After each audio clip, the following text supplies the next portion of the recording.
ദൈവികമായ രക്ഷയും കരുണയും നമ്മുടെ പേരിലുണ്ടായിരിക്കട്ടെ.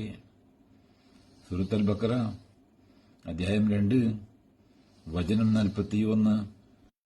ബിസ്മില്ലാഹിർ റഹ്മാനിർ റഹീം.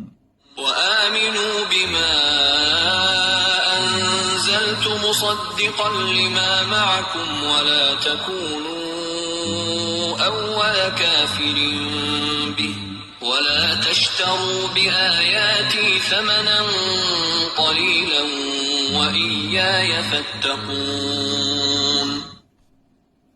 നിങ്ങളുടെ പക്കലുള്ള വേദഗ്രന്ഥങ്ങളെ ശരിവെച്ചുകൊണ്ട് ഞാൻ അവതരിപ്പിച്ച സന്ദേശത്തിൽ ഖുർആനിൽ നിങ്ങൾ വിശ്വസിക്കൂ.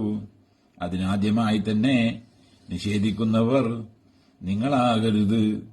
തുച്ഛമായ വിലക്ക് ഭൗതിക നേട്ടത്തിന് പകരം എന്റെ വചനങ്ങൾ നിങ്ങൾ വിറ്റുകളയുകയും ചെയ്യരുത്. എന്നോട് മാത്രം നിങ്ങൾ ഭയഭക്തി പുലർത്തുക.